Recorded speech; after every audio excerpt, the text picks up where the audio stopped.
I get a call at 10 o'clock at night on my police phone. It's like the bat phone. And I've just laid down. I'm emotionally and physically exhausted. And then the police headquarters calls me and says, Chaplain, we need all of the chaplains to report. There were 26 police officers missing in action. We've identified all of their families, and they're going to all be here at headquarters. So the sooner you get here, the better.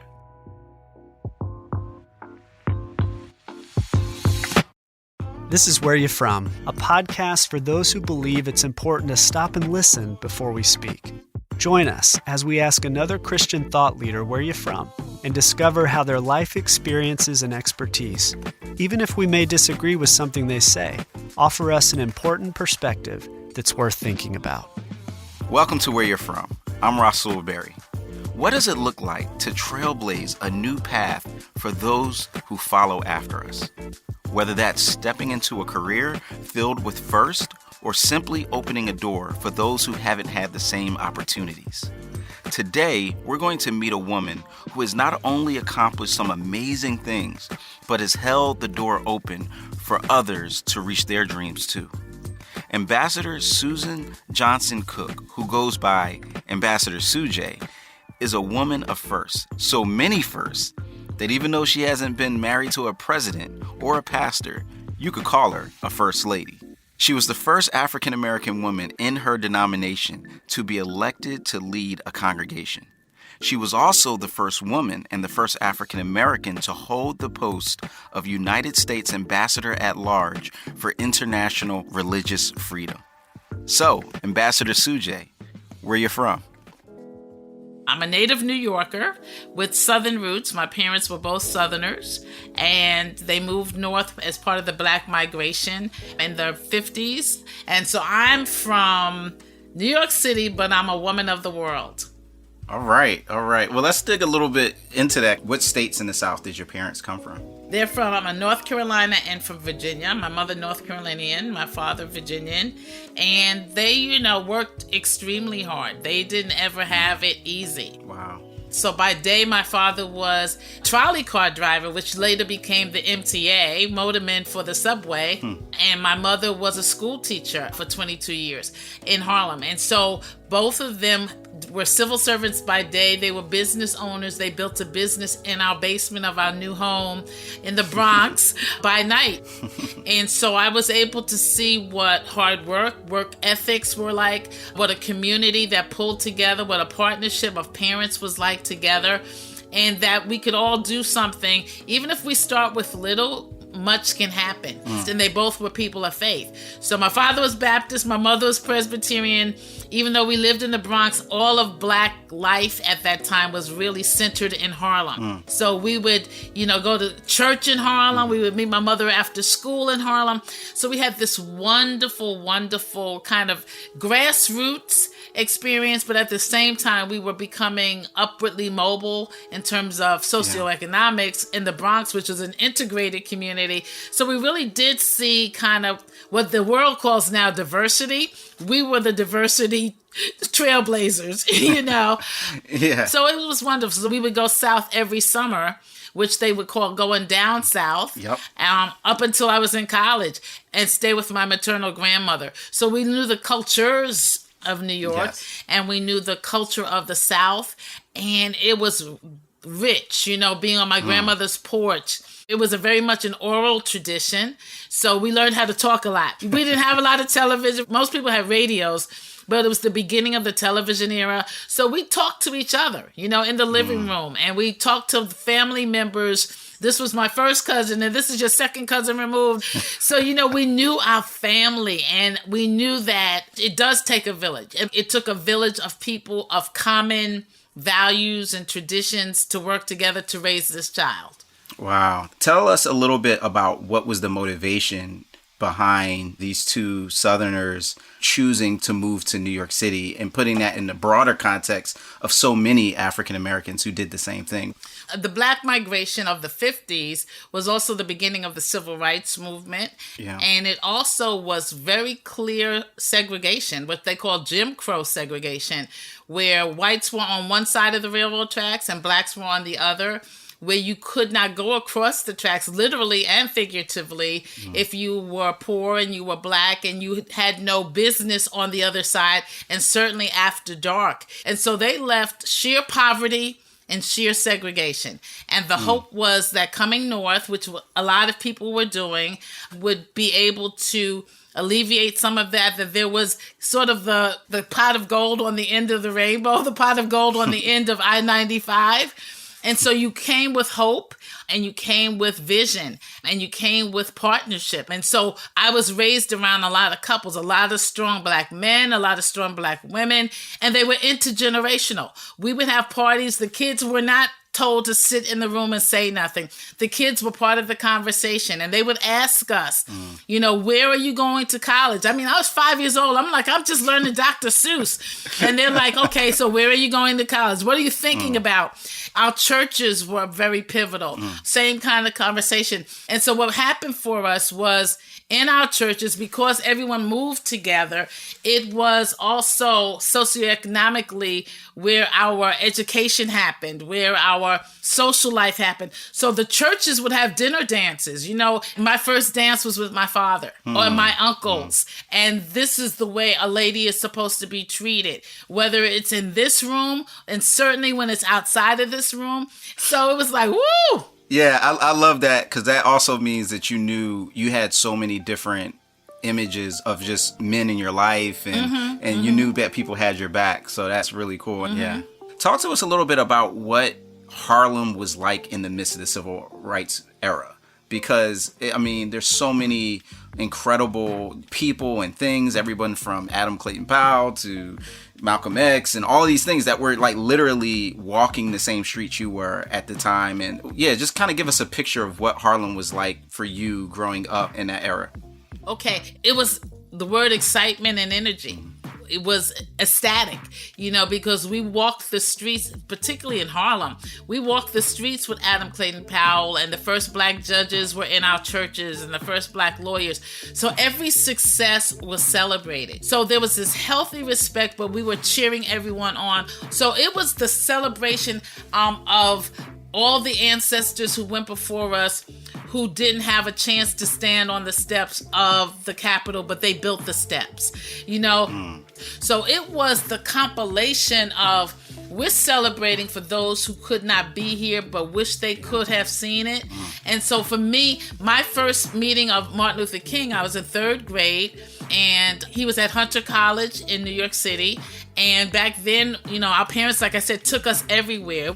And so I remember leaning over and shaking Dr. King's hand and Mrs. King's hand, and my parents had brought the Negro encyclopedias. It was a volume of encyclopedias that were sold by a Black pastor, Dr. Wyatt T. Walker, who was a lieutenant for Martin Luther King. Yes. And then in our library, we had books all by Dr. King. So I remember opening them when I learned how to read, and I remember reading, "Where do you go from here?" And as much as I could comprehend as a third grader, I had read a good piece of it. So when I shook his hand and shook her hand, I knew I was in the midst of greatness. And in the back of the book was the address of Dr. King.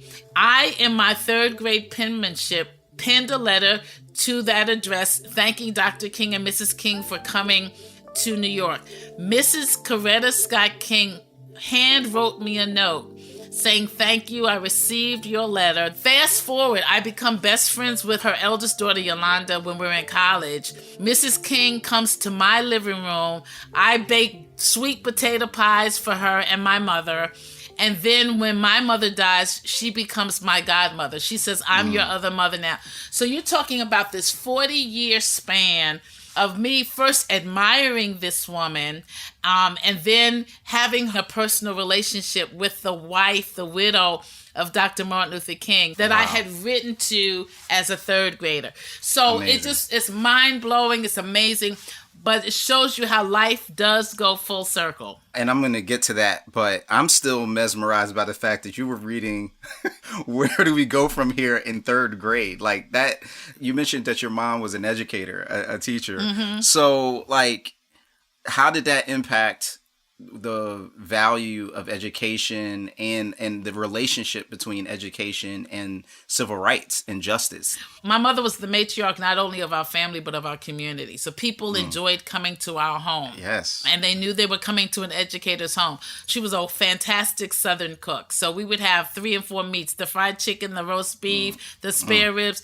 4 or 5 sides, the macaroni and cheese, the collard greens, the black eye. So this was every Sunday. If you came in, grab a plate, and they would stay at my mother's house for hours. I would have to say, don't you guys have to go to work tomorrow? I mean, people just loved, again, being in my mother's home. So around our dinner table, if I made a grammatical mistake, like she wouldn't let me say where you're from. So she would say, excuse me. That's why, so where are you from? So we had spelling bees. We had vocabulary, so tell me another sentence that starts with this word, whatever the word was for that day or for that week. Is it a verb or an adjective? So we were constantly learning. There was excellence expected. But the other piece is to go back to her beginning. The only way out of the fields as a sharecropper's kid for a Black woman in her era was to be an educator or a nurse. Those were the only 2 professions that really got you kind of out of the fields. And so she learned how to become a teacher. She made her way up to Fayetteville State Teachers College. So she worked for the president because she knew how to type by day, and she would take her classes by night seasonally. And she'd go back to the fields until she taught every one of her cousins who was in the fields in a 1-room schoolhouse, and until all of them got out of the fields and got that good government job, whether that was the post office, but whatever it was not manual labor any longer. It was not working for someone on your knees or cleaning their home. And so it really was a mindset change. It was a generational shift. And then she's like, okay, now that we have shifted the generation, then everyone's going to get educated. And so you may not be able to graduate from college, but you certainly will graduate from high school. And really, she was the first generation to go away to school, but there's several since then. And certainly the next generation, all the kids went to college. So she was a trendsetter without knowing it was a trendsetter. And man, it sounds like you had to really be on your game academically at home if you didn't want to get drilled. And so what result did that have in your own academic achievement in high school? Oh man, like C's were not an option, So I could come and say, well, the whole class got a C on this. And she was like, I don't care about the whole class, So we were in gifted classes. We were always in accelerated learning.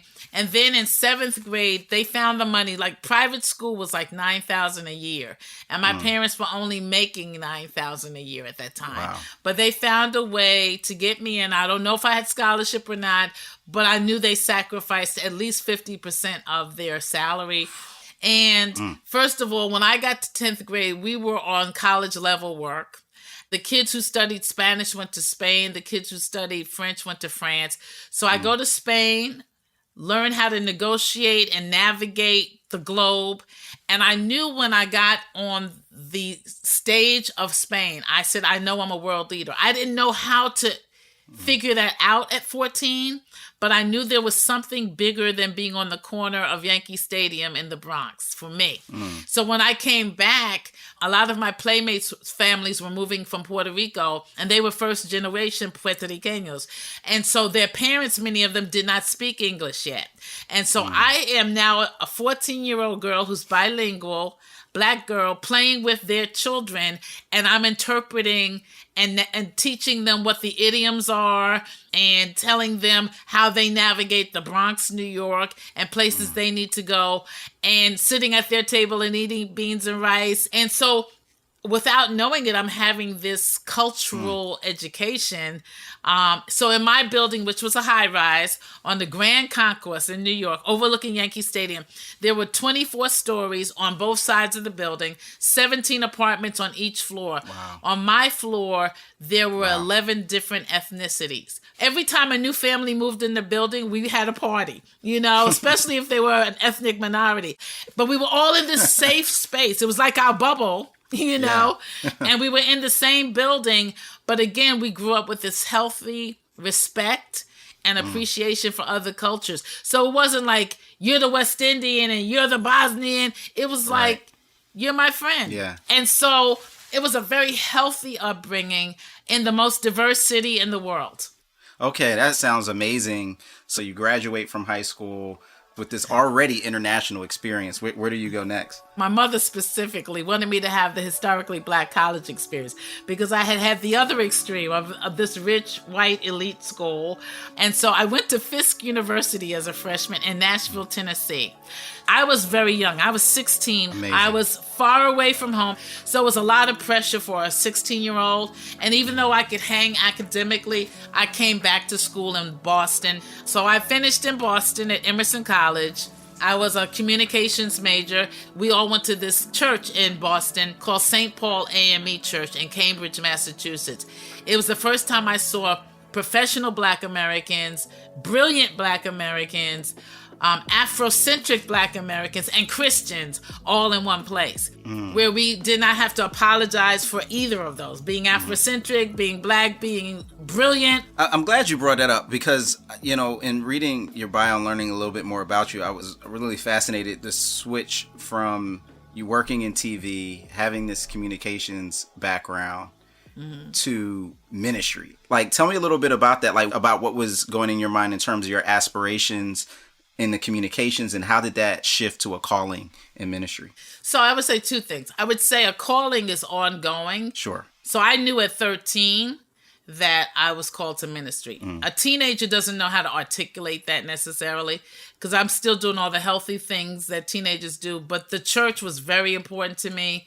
I met my first Black female minister. Her name was Katie Cannon. So she was a college student who came to our living room. You know how there's a family that you hook up with when you're in school to get your good meal and all of that. And I knew when I saw her that in my spirit it leaped like, this is whom I'm going to be. This is a role model that's safe, of a woman doing God's work. So for me, it wasn't like cut and dry, like I'm in communications and tomorrow I'm in ministry. It was happening all along. And I was actually trying to go to seminary while doing television until the call got me to a point where God is saying, which one are you going to do right now? Not that I wasn't called to do communications, but it's like, what choice are you going to make? And the Lord said, what you're going to do. Not where you're from, but what you going to do, Right. And I said, yes, Lord. I said, I will follow. And I went to seminary full time from that point. And a year to the date that I said yes, I was licensed to ministry. So it was like the Lord was waiting for my yes. And so my aspirations were to go to Hollywood because I was a theater communications major. My aspirations were to go to Hollywood and have a love scene with Denzel. Those were my aspirations. But the Lord gave me another stage, and I've never looked back. But it was almost like the Lord needed to know he had my heart first. Yeah. And all other things shall be added unto you. That's so good. And you made a little bit of history at Mariners Temple Baptist Church. So tell us a little bit about that and that moment. Yes. So my home church, which is Union Baptist Church in the village of Harlem. So I'm in my last semester of seminary. And so I preached for them as a pulpit supply. The pastor had gone on vacation. So they needed somebody, any opportunity to preach when you're a student is awesome. So I go to this church. It can hold like 1,100, but there are 15 people in there, senior citizens. And so I preach, excited for the opportunity, come back. The next week, the pastor sends in a resignation letter, but they say, that young girl just preached for us, so we need an interim. Let's call her. Let's see if she can come. And it grew from the 15 seniors to 150 people in the first 6 months. And so they were like, well, we like who we have. We've interviewed some other people, but why are we going to get someone else, And so the denomination said, well, it's the rule, like you're really not supposed to call the interim. They said, okay, but we want her. And so they called me as their first African-American in the American Baptist churches to be elected to a congregation in the 200-year history. We don't know you're making history when it's happening.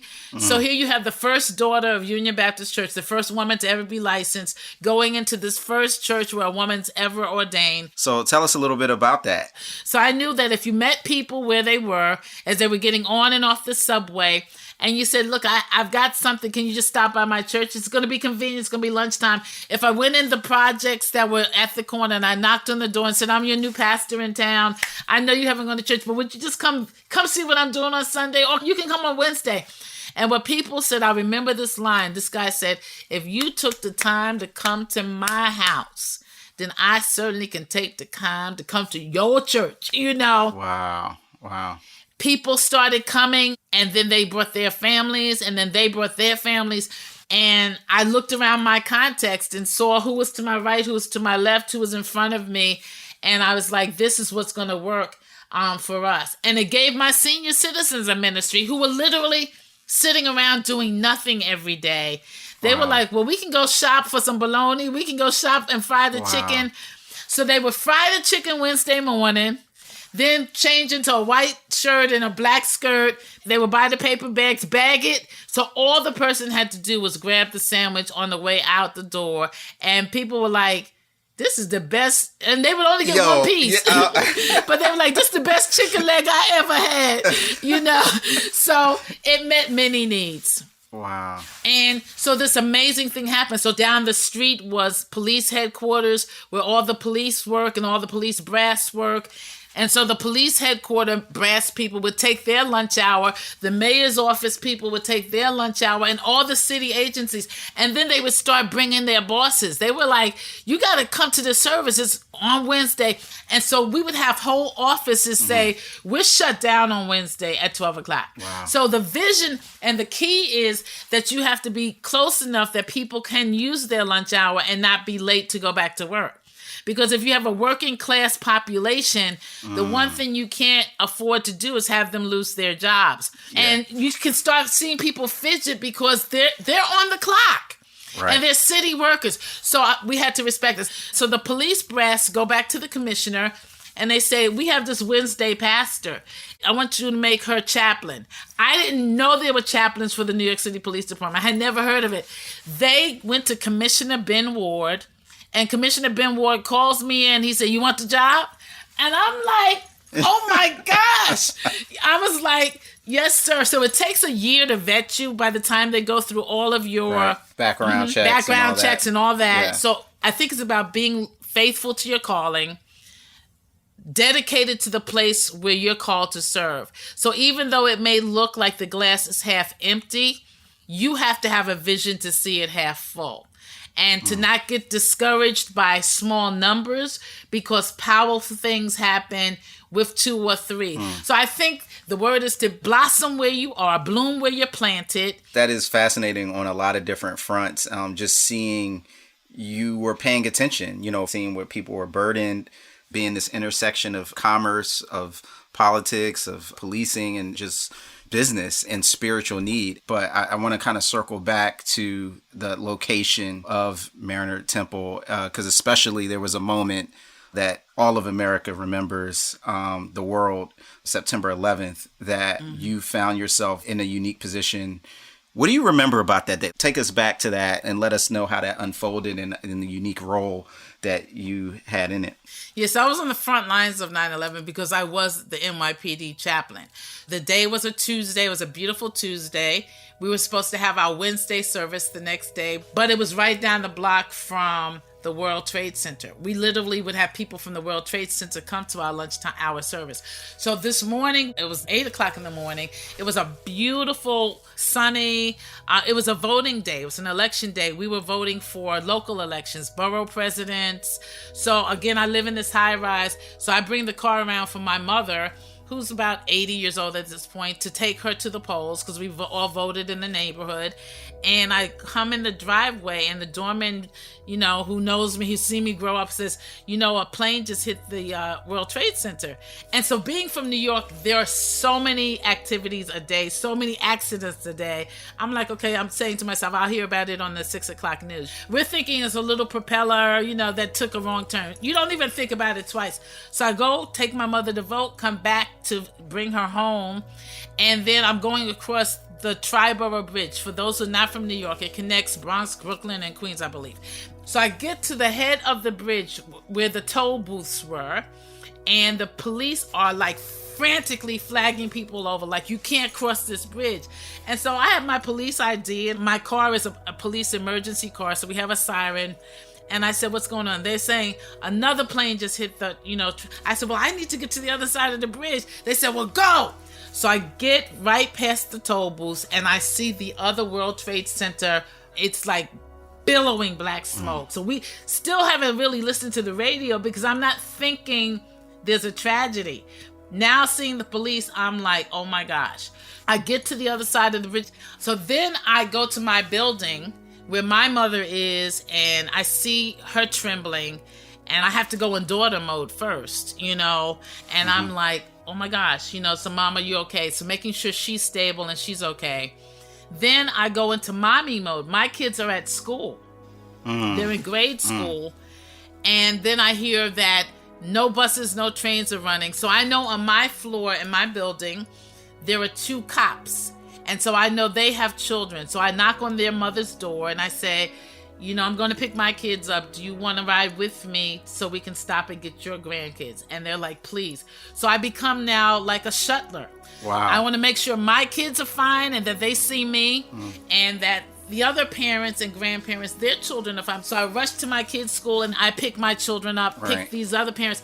And as we are driving back and forth between Manhattan and the Bronx and picking other people up that I know, we see hundreds of people walking from downtown. They are now covered with soot. I didn't know what it was at that point, but they're covered with this gray matter because they have walked from where the World Trade Center is all the way up to Manhattan. So for people who don't know, we're talking 11 miles because no buses are running, no subways are running, everything's shut down. And so either you could walk or you're stranded. So now it's like this very surreal movie of people covered in gray, crying, trying to get somewhere, me trying to keep my family and other children calm, and being as much of a help as I can be. And you're initiating. Yeah, I'm just going off adrenaline now. I'm initiating this. I know where people live who are either firefighters or police officers, and I know by this time what their situation is. So in between picking up people's kids, I had to go to my church because they don't know whether we're having revival or not.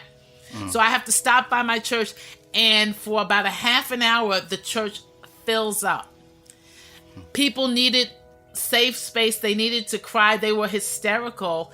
And people who had walked from downtown, who were members of my church, were sitting there in the soot. And it was the first moment that everybody could exhale together. And so I had to pastor this people in peril and say, it's going to be all right. Like, I didn't know really what was going on, but I knew it was going to be all right. And so they were able to go home with some sense of calm and just kind of be in a holding pattern. But at least they had their faith leader tell them it's going to be all right. I get a call at 10 o'clock at night on my police phone. It's like the bat phone. And I have just laid down. I'm emotionally and physically exhausted. And then the police headquarters calls me and says, Chaplain, we need all of the chaplains to report. There were 26 police officers missing in action. We've identified all of their families, and they're going to all be here at headquarters. So the sooner you get here, the better. We get to police headquarters. Of course, they're now like, fortresses. Like, show us who you are. You can't go inside. But by this point, it's down like 5 blocks from World Trade Center. So in the air, it looks like it's snowing, but it's gray. And this is the same soot that I saw on people who had walked uptown, but I didn't know what it was. And by the time I come outside of the police headquarters to go down to what they call ground zero, my car is now covered with like 2 inches of soot because this is what's coming from the sky. We're driving through soot. So we get downtown and fires are still burning. The buildings are bent over like a King Kong movie. Like King Kong literally brought these buildings down. And I'm saying to myself, I know there were people in there. Oh my God. You see now that this is really serious. It's surreal. There are people's lives that we're trampling through. And by this point, the fire department and the police department have been digging for people, trying to rescue their firefighter brothers and sisters. They had not found any of the police who were missing in action. And so they needed a word of prayer. So Many of the fire department are Italian and Irish, and they're Catholic. But I saw for a moment, in a moment of hysteria, they were like, Chaplain, will you pray with me? It didn't matter whether you're black, white, female, male, Catholic, Baptist. So New York City becomes my parish. Wow. You know, it's not just this congregation that I minister to on Wednesdays and Sundays. Now I have to help a people come together.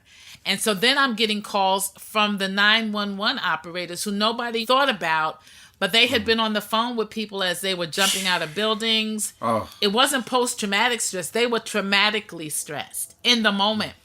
Now, there had been a rule in New York City, separation of church and state, that you can't have prayer in city buildings.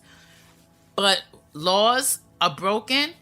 Rules go out the window when you're talking about human life. Mm-hmm. And they said, Chaplain, can you go over to the 911 operators? They're calling for you. And for the next 60 days, I wasn't just New York City Police Chaplain. I wasn't just pastor of Bronx Christian Fellowship. I wasn't just pastor of New York City. It really became kind of the world was watching with how do we handle this? Yeah. And I realized I had not been trained in post-traumatic stress operations. So there was about the 60th day that I literally just fell apart emotionally. I pulled to the side of the road. There was no one for me to go to because we were the leaders in this thing. And I just cried and got it out. And I just kind of said the next day, like, you know, your chaplains need some mental health time, you know, and took what time I needed. And then you're back in the operation. But, you know, it's still, as I talk about it, it's you're raw inside. Yeah. You're raw inside. When we come back, Ambassador Sujay will share about what it looks like to step forward in courage. Have you ever had to order a president around and tell them where to go?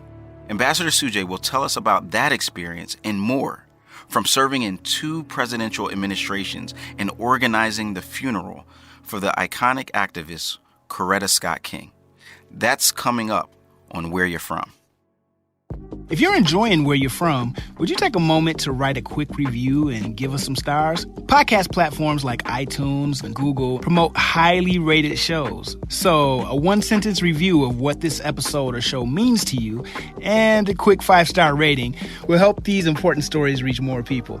Thank you for your help and keep listening for more of Where You're From. Around this time each year, Christianity Today publishes its annual book awards, and the list for this year is pretty incredible. From history and biography to biblical studies and even children's books, we love spotlighting great reads that challenge our faith and broaden our perspectives. This year, we're excited to gift the winning book from each of our 15 categories to 10 individuals. That means 10 of our CT readers and listeners will receive a bundle of 15 books to kickstart their new year. To explore the list of winning titles and participate in the giveaway, visit morect.com/book awards. Don't forget to spread the word to your friends and family about this amazing giveaway. But hurry, the giveaway ends January 31st.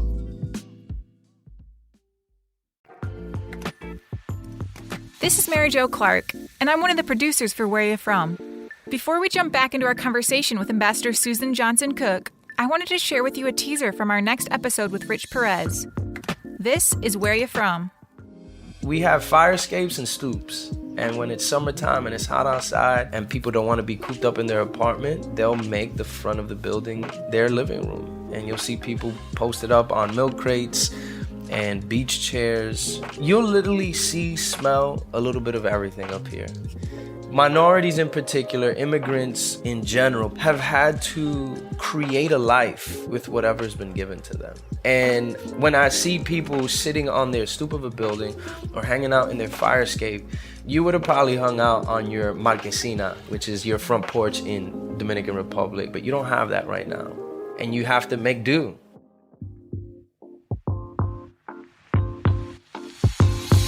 Welcome back to Where You're From. I'm Rasul Berry. Before we hit play on part 2 of my conversation with Ambassador Sujay, just a quick reminder that the show notes are available in the podcast description. We've also included the link for our Daily Bread's free special edition download, Remembering 9/11, Facing Tragedy and Finding Hope. The e-booklet includes personal stories of how God worked through this tragedy and gave people hope when they needed it most. And he will do the same for you. No matter how deep your hurt or intense your struggle, we can all find peace, hope, and unity in Jesus. This download is available in the podcast description with the show notes. In the first half of our show, Ambassador Sujay shared her experience of being a pastor in New York City during and after 9/11. From a young age, she knew that God was calling her to more than one thing. But as her life continued, she learned more about where God was leading her and why. Little did she know, she would soon end up working in 2 different presidential administrations and representing the United States around the world as an ambassador. Here's Ambassador Sujay as she explains her experiences as a diplomat to help people experience religious freedom. You're listening to Where You're From. My ministry is at the intersection of faith, politics, women, family, and business. So all of those are part of my life. People think that you have to dissect it and just be in this one lane. Well, some people get one assignment and they live their life in that lane. I've always had a highway, out of my experience, I know how to do business. Out of my experience, I know how to lead other faith leaders because I am one. Out of my experience, I know how to lead women who are busy servant leaders because I am one. I know how to help people with families because I am part of one. And so I think for us, we should not segment our lives unless God says, right now, this is the only assignment I'm giving you. But when you are multifaceted and multi-gifted, then I think you should operate within the gifts that you're assigned and that you're called. One of my favorite scriptures is the prophetess Deborah, who in Judges 4, they tell you very clearly, she's the first female prophet or prophetess. She's a judge and she's the wife of Lapidoth. It's already telling us she's in 3 lanes. And she was able to sit under the palm tree of Deborah, which means she had fame. A palm tree was named after her. And it says she sat between 2 holy cities. Instead of running over here to Ramah to judge and over here to Bethel, it says she sat there and the people came to her. And I think what you have to do is when you are multifaceted and multi-gifted, you have to find a way to manage it. You have to manage your fame. You have to manage your family. You have to manage your fun, your life balance time, and you have to manage your gifting. So this season may not be my season to be X, but because of my life experience, I can pour it all into here. Yes. So fast forward, I was a White House fellow, and anyone listening who's between the ages of 25 and 35, whatever your profession is, if you've had some life experience, and you have, then you document that in a resume. And the White House Fellowship Program is very competitive. It was created by Lyndon Johnson 60 some years ago when he was president. But you apply, you're vetted, you go through all of these exercises. But if you are selected, you work for the president, the vice president, or one of the cabinet secretaries. So you are assigned and you're paid at the executive level of government. You're not an intern. You are a fellow working in government at the highest level. I applied at 21, and back then the director of the program wrote a typewritten response to me, really kind of nice, but basically come back in a few years. Like you haven't lived long enough yet. So I reapply under President Bush. George H.W. H.W. And it's a Republican administration, and I got to the second round, and the second round was a reception.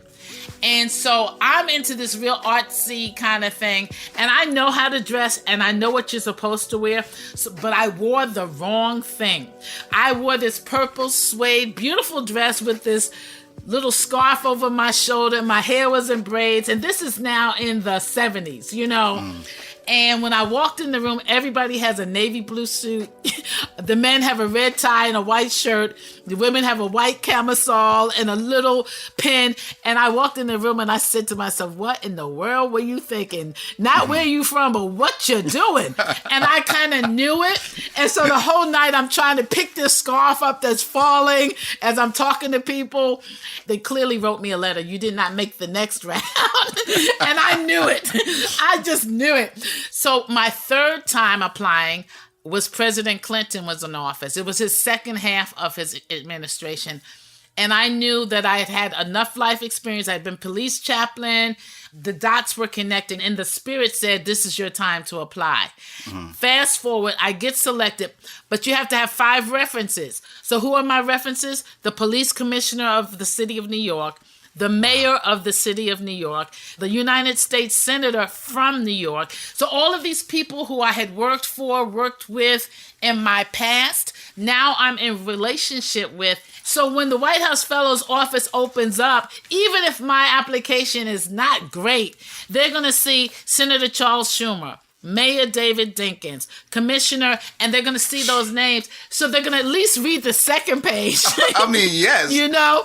That has to be one of the all-time biggest flexes in reference history, right? The senator of New York, the mayor of New York, and the police commissioner of the city. That's impressive. And a congressman from Brooklyn. And a congressman, yeah. And to the point again, it's the relationships across 2 and 3 decades. It doesn't happen overnight.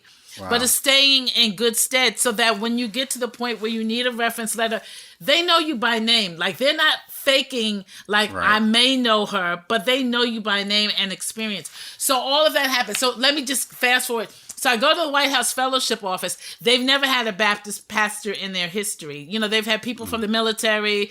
They've had educators. So they're kind of like, what are we going to do with this Black Baptist pastor? Like, where are we going to place her now that she's here?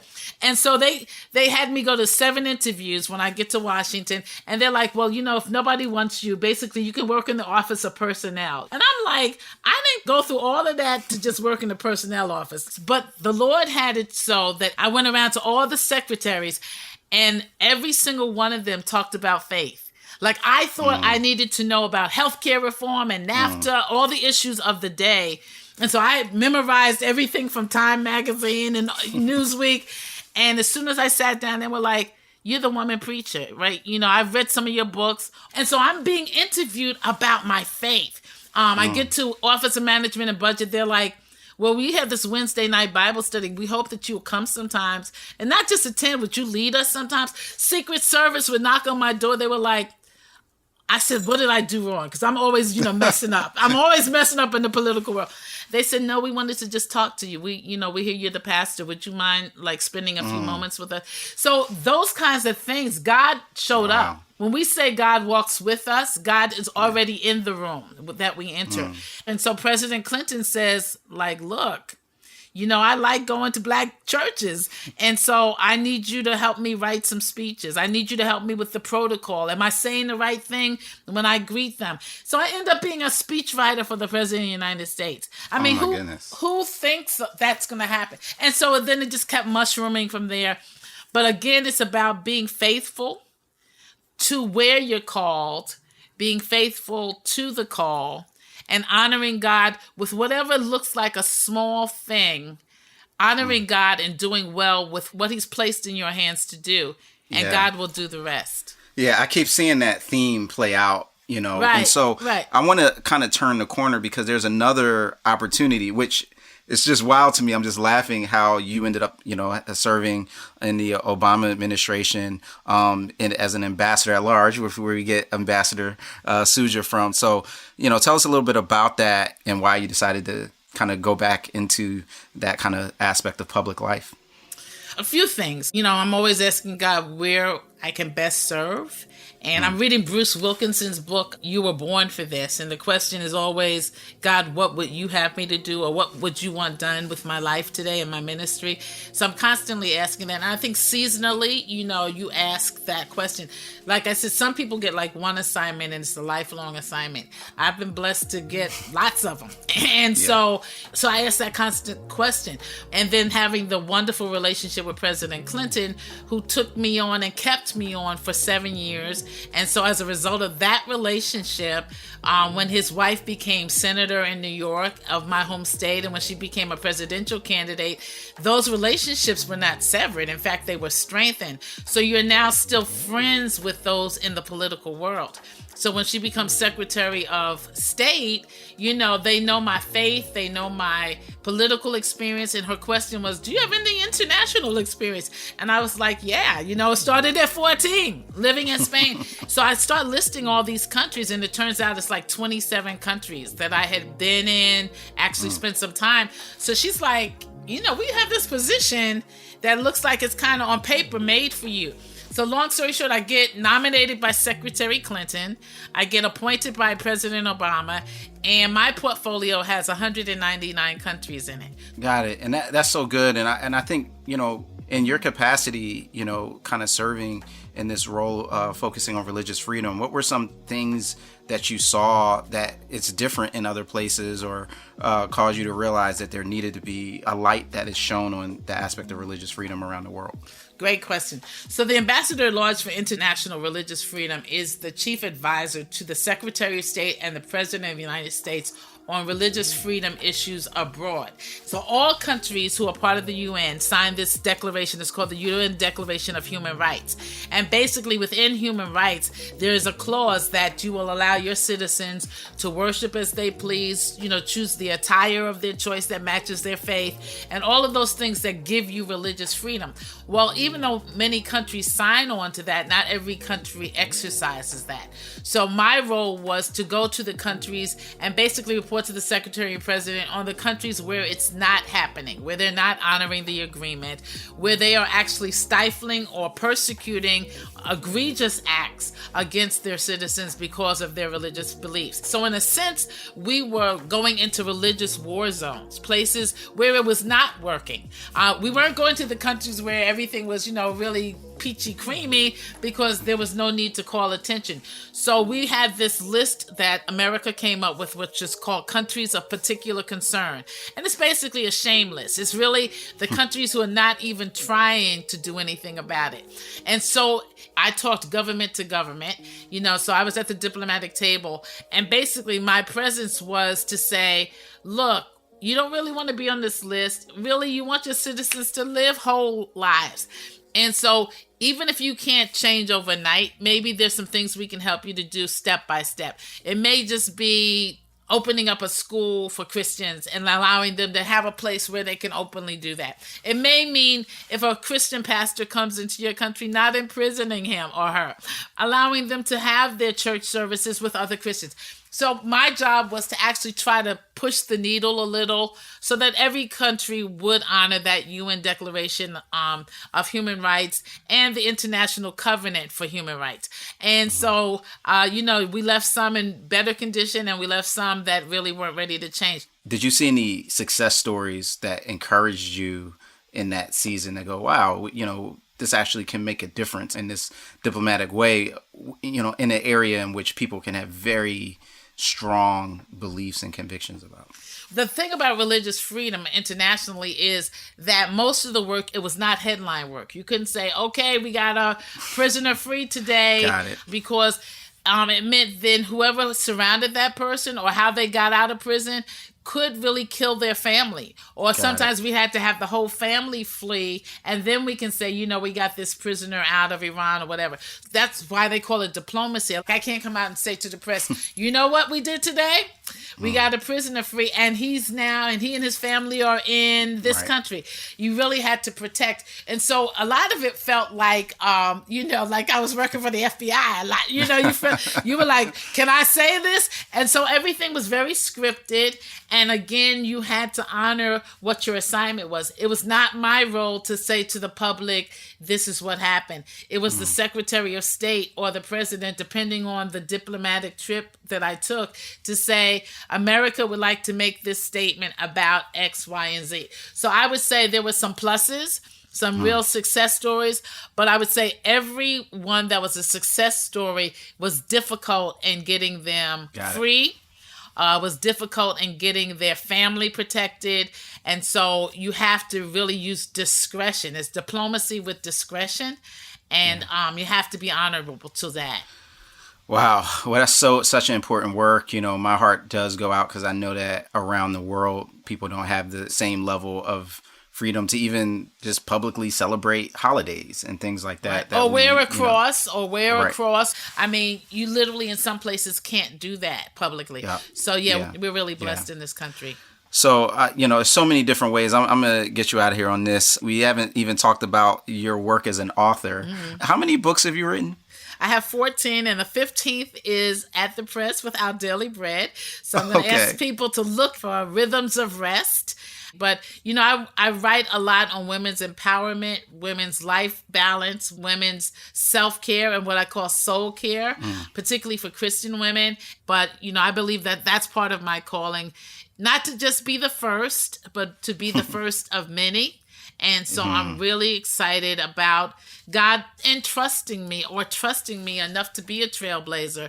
And if you are, then to not cry about it, just walk the trail, blaze it, and keep it so that the next generation doesn't have to come through the same trail and blaze it, but they can take it even farther than you were able to take it. And I think that that's what is. So one of my fathers in ministry said, remember the ones who went before you, honor the ones who walk with you, and make room for those who shall follow you.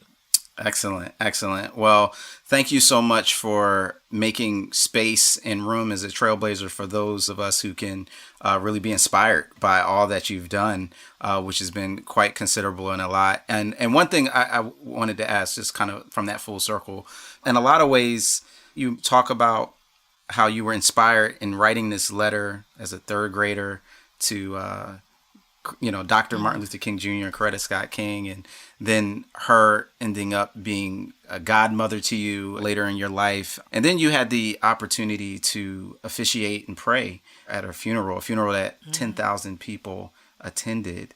Tell me a little bit about what that meant to you, to go from that space of being in third grade and writing this letter, to this person that you just were inspired by, to then, having that moment to be a part of, her homegoing. Wow. Well, I went down to Atlanta to be with my best friend, Yolanda, her firstborn. I went to be her sister, supporter, friend, as they had been with me when my mother died. Both she and Mrs. King came, as soon as they heard. And so I went to be with my best friend, and when I ended up there were so many worlds all coming together that the phone literally never stopped ringing. So I found myself having to delegate to people, you will handle ministers, you will handle this, and everybody come in. We will have a meeting in the middle of the day, in the middle of the night with the family, and we'll put all these worlds together. And then I found, out of all the worlds, I knew people in all the worlds. I knew members of the Congress, I knew the preachers, I knew the entertainers. And so the family finally kind of said, can you pull this all together? And it's my honor, of course, because they should be grievers. They shouldn't have to be planning their mother's homegoing. And so really just pulling all the people together, making sure those who have big egos who were in the room, it was like, this is not about you. No, this is Mrs. King's funeral, and her children are the priority. And they get the first and the last word on everything we're doing. And then coming into the service that day, again, really just to be there as the support. When I come in, 4 presidents of the United States are there. President Bush and his wife, President Clinton and his wife. And I can't remember who the other 2 were, but it was Jimmy Carter and his wife, and there was another fourth one. So they're standing in this room in what's a green room, but nobody's there with them because, so many things are going on. And the 4 presidents, 2 of them knew me. So President Clinton literally, he's like, I'm glad to see you. And so then President Bush jumps up. He says, and I'm glad to see you too. So President Clinton goes, well, I gave her a job first. And so President Bush says, well, I like her now. And so I was like, look, guys, look, Mr. President, this is how we're going to line up. This is where you'll stand. So they're like, so are you going to, I said, I'm going to get you exactly to the place you're going to stand. And so having done funerals and having done dignitary funerals, I'm lining everybody up. I'm like, the family, the children are first. Presidents, you follow, then, bishops and clergy, I know in your congregations you at the front of the line, but today you're not. So if you don't have a seat inside, this is where you are in the procession. And so kind of just everybody's taking direction. I'm like, so then I get to the pulpit and literally I'm supposed to do the opening prayer. Well, Bishop Eddie Long leans back and Bernice King, the daughter, say, we need you to help us get through this. So Bishop Long says, I'm going to start, and every other one you going to do. And we're going to do this together. So now I'm officiating the funeral. So standing in the pulpit and really being able to moderate it was just like the book I'm reading, You Were Born for This. Like for this moment, all of those experiences where people say you're all over the place, you're doing this, you're doing that. Well, God knew that I was all over the place, you know, and he brought it together in all of this one moment. And so it was an honor to be with them, to be there for them, to be able to hold up my best friend, who's the godmother of my children, who we laughed with, who we cried together, and then to embrace her brothers and sister and say, I'm here for you. And so to be pastor, to be friend, to be daughter, beloved, to be moderator, officiant, to be former White House fellow, and in this moment, see all of these worlds converge. I said, God, I was born for this. Ambassador Sujay reminds us to hold the door open for those who follow in our footsteps, and to follow where God calls us by saying yes to his plans of shaping us into who he wants us to become. You're listening to Where You're From. I'm Rasul Berry. And if you'd like more information about Ambassador Sujay, check out the show notes. The show notes also contain a link to Ambassador Sujay's new book, Rhythms of Rest, 40 Devotions for Women on the Move, and links to connect with us on our socials via Twitter, Insta, and Facebook. So check out the links in the show notes or visit our website at whereyou'refrom.org. That's whereyafrom.org. And remember, it's not just about where you're at, it's also about where you're from. This show was produced by Mary Jo Clark, Daniel Ryan Day, and Jade Gustafson, and was engineered by Gabrielle Boward. I also want to give a quick shout out to Joyce and RJ for their help in supporting and promoting Where You're From. Where You're From is part of the Voices collection from Our Daily Bread Ministries.